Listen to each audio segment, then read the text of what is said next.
If I had been astonished at first catching a glimpse of so outlandish an individual as Queequeg circulating among the polite society of a civilized town, that astonishment soon departed upon taking my first daylight stroll through the streets of New Bedford.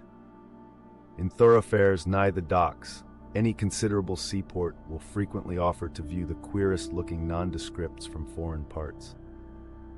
Even in Broadway and Chestnut streets, Mediterranean mariners will sometimes jostle the affrighted ladies.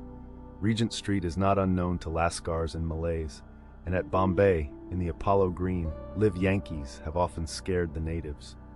But New Bedford beats all Water Street and Wapping. In these last-mentioned haunts you see only sailors, but in New Bedford, actual cannibals stand chatting at street corners, savages outright, many of whom yet carry on their bones unholy flesh. It makes a stranger stare, but besides the Fijians, Tongatobuars, Arromangoans, Penangians, and Brigians, and besides the wild specimens of the whaling craft which unheeded reel about the streets, you will see other sights still more curious, certainly more comical. There weekly arrive in this town scores of green Vermonters and New Hampshire men, all athirst for gain and glory in the fishery.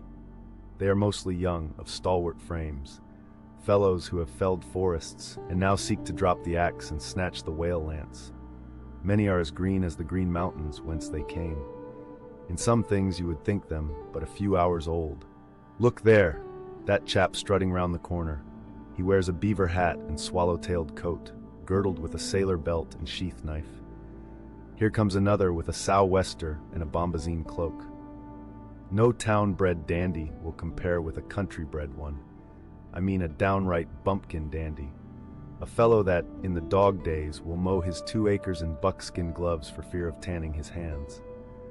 Now when a country dandy like this takes it into his head to make a distinguished reputation and joins the great whale fishery, you should see the comical things he does upon reaching the seaport.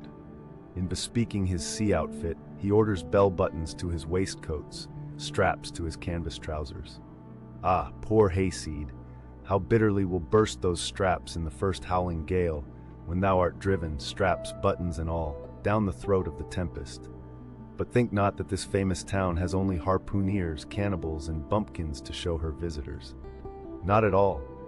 Still, New Bedford is a queer place. Had it not been for us whalemen, that tract of land would this day perhaps have been in as howling condition as the coast of Labrador. As it is, parts of her back country are enough to frighten one. They look so bony. The town itself is perhaps the dearest place to live in all New England.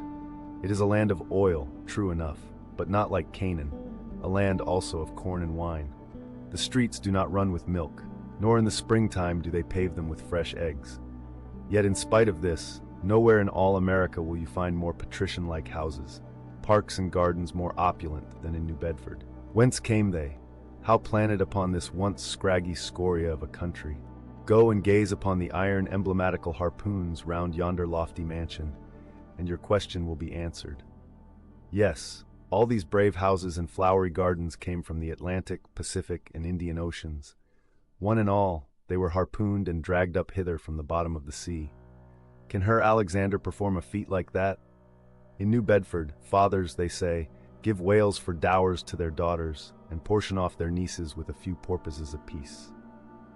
You must go to New Bedford to see a brilliant wedding, for they say they have reservoirs of oil in every house, and every night recklessly burn their lengths in spermaceti candles.